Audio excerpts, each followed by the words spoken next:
Pemirsa, di kawasan Kafling Arafah Buana Garden Tanjung Piayu, terdapat kisah inspiratif penuh makna dari sosok pekerja keras. Berkat ketekunan dan kegigihannya dalam berusaha, mereka mampu survive sebagai perantau di kota Batam. Pada Sapa UMKM episode kali ini kita akan melihat sosok inspiratif yang mengandalkan kerja keras dan kerja cerdas dalam mensiasati hidup di kota industri saat memasuki masa tua.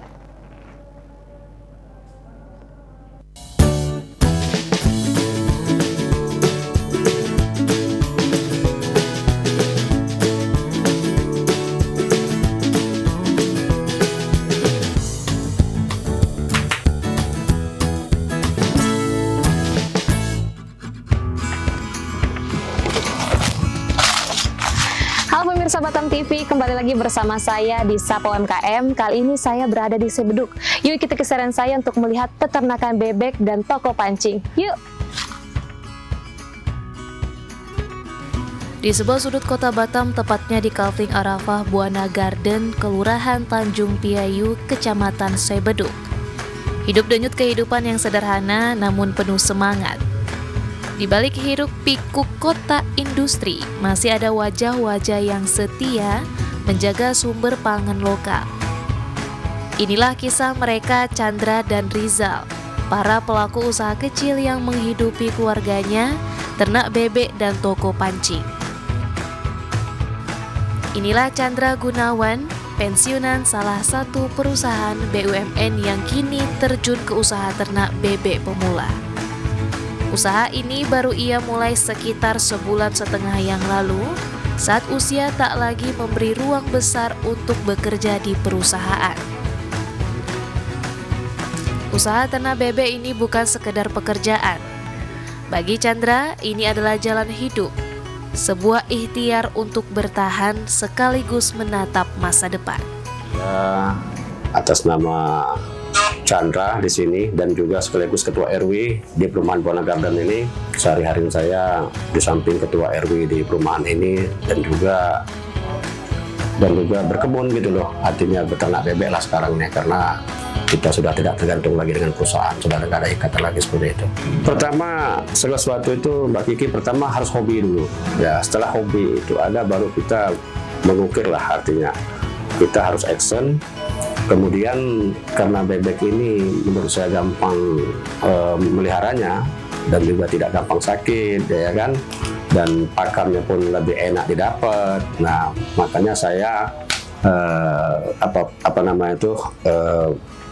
memastikan bahwasannya saya harus beternak bebek daripada ayam gitu loh. Tanpa pengalaman, tanpa pengetahuan, Chandra memilih belajar secara otodidak. Berkali-kali mencoba dan berani menghadapi kegagalan menjadi guru sehari-harinya. Sekarang Chandra sudah memiliki 120 ekor bebek indukan yang akan dikembangkan menjadi bebek petelur. Jika sudah tidak produktif lagi, baru ia jual. Saya otodidak aja Mbak, tidak aja, karena saya ini pemula tentunya ya, pertama ya harus berani gagal dulu, itu yang pertama. Karena kenapa? Kegagalan itu adalah ilmu yang sangat berharga. Nah, setelah saya berternak bebek lebih kurang 1,5 bulan ini, saya tuh dapat ilmunya Mbak, ilmu dapat. Artinya bagaimana caranya peternak kita nih supaya dia sehat seperti apa, kemudian kandangnya harus seperti apa. Nah, disitulah saya belajar Pak, belajar sendiri atau otodidak sendiri, ilmu pengetahuan itu sendiri gitu loh. Samping kita ya, karena sekarang sudah banyak media ya, kita mungkin buka Google atau seperti apa, seperti itulah kira-kira.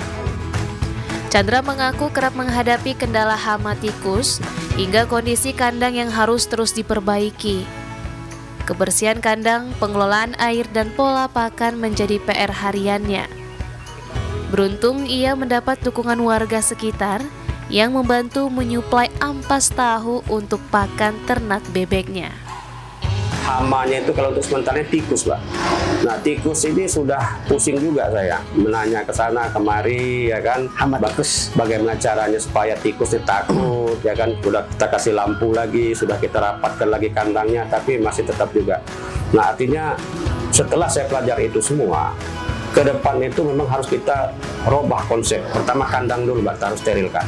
kandang itu harus sterilkan. Bagaimana supaya hama itu tidak masuk, itu yang pertama untuk hama tikus ya. Kalau untuk makan itu alhamdulillah ini gampang Pak. Benar juga ada warga saya ini ada produk tahu di sini, mereka buat tahu, jadi ampas itu saya bisa minta sama dia, ya kan. Jadi tahu itu juga di samping itu kita fermentasi makan itu kan ada berapa lah, kita kolaborasi, ada roti, ada dedak juga, dan juga ada pur juga.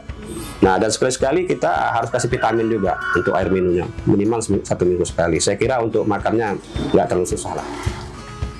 Meski sederhana, usaha ini menjadi penopang harapan. Ia bermimpi mendapat dukungan modal agar bisa memperluas kandang dan menambah bibit.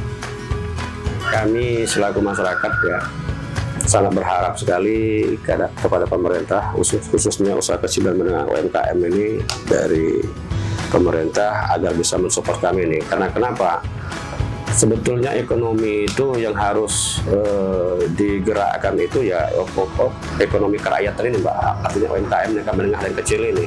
Kalau ini memang bisa dilakukan, ini bisa jalan, tentunya membawa kemakmuran di masyarakat itu sendiri, dan daya beli itu sendiri akan meningkat.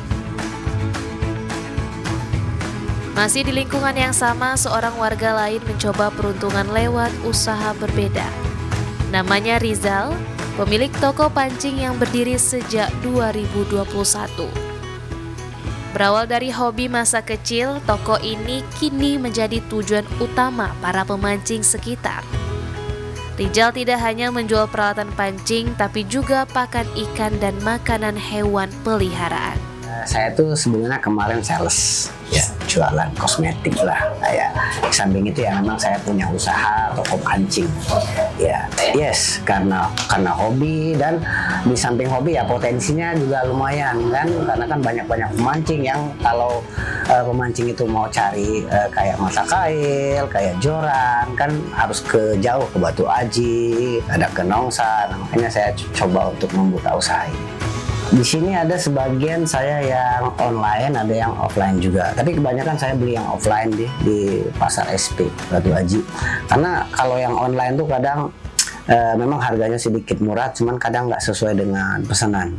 Nah, di situ yang kadang akhirnya saya coba untuk lebih banyak ke yang offline aja. Jadi bisa lihat fisiknya, oh ukurannya sekian dengan harga yang sekian. Harga yang ditawarkan beragam, mulai dari puluhan ribu hingga ratusan ribu rupiah. Peralatan kecil seperti mata kail, timah, hingga pelampung menjadi yang paling laris. Pembeli itu ada datang setiap hari, ada, karena ya pasti ada yang datang. Karena di ujung kita juga kan ada lokasi mancing, kadang sekalian mampir gitu, mancing. Namun keterbatasan modal membuat usaha milik Rizal ini belum berkembang pesat. Ia berharap pemerintah hadir memberikan solusi sehingga UMKM seperti mereka bisa tetap eksis di tengah persaingan bisnis serupa di Kota Batam. Ya, kendala kita tuh istilah tuh ya memang lokasi lah kita ya, lokasi kita memang agak ke dalam, kadang belum dikenal juga ya. Cuman saya berusaha juga bikin papan nama atau menyebarkan informasi browsing lah. Itu di samping itu ya kendala kita yang paling itu ya modal lah ya. Kalau tempat ya alhamdulillah kita sudah ready. Saya ingin berkembang, buka cabang lah ya Mbak ya. Ya saya pengennya buka cabang karena saya juga ada lirikan beberapa area yang masih tempatnya itu bagus ya, lokasi pancing yang bagus, tapi masih minim penjual alat-alat pancing. Kehadiran usaha kecil ini tidak luput dari perhatian anggota DPRD Provinsi Kepri, Wahyu Wahyudin. Ia menilai UMKM seperti ini penting sebagai penopang ekonomi masyarakat. Sekretaris Komisi 2 DPRD Kepri ini menekankan perlunya dukungan tidak hanya modal, tapi juga sarana, prasarana, dan akses lahan.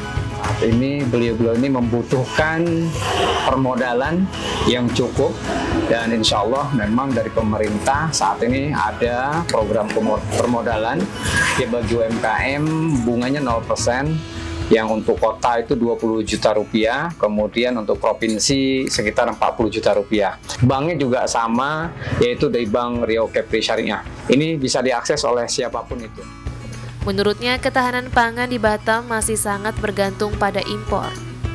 Kehadiran UMKM lokal seperti Chandra dan Rizal bisa mengurangi ketergantungan tersebut. Harapan kami dengan adanya UMKM yang ada di Batam, di Kepri ini, paling tidak 30% kebutuhan pangan yang ada di Kepri ini bisa disupport oleh para pelaku UMKM, dan tentu juga hadirnya pemerintah di sini bisa tentu untuk menstabilkan harga sehingga tidak ada terjadi inflasi. Insya Allah kami coba akan kolaborasi dengan Bank Indonesia, para pelaku-pelaku sektor ataupun stakeholder yang ada di Kepri ini untuk bisa membantu UMKM yang ada di Kota Batam, di Provinsi Kepulauan Riau. Dari bebek ke kail, dari hobi hingga usaha, dari sekedar mencoba hingga menjemput harapan. Inilah wajah-wajah pejuang kecil di Kafling Arafah Buana Garden. Dengan dukungan pemerintah dan solidaritas masyarakat, mereka percaya usaha kecil bisa memberi dampak besar. Demikianlah pemirsa episode kali ini di Sapa UMKM. Sampai jumpa di Sapa UMKM selanjutnya. UMKM Kepri, Tanggul Kreatif, sukses bersama.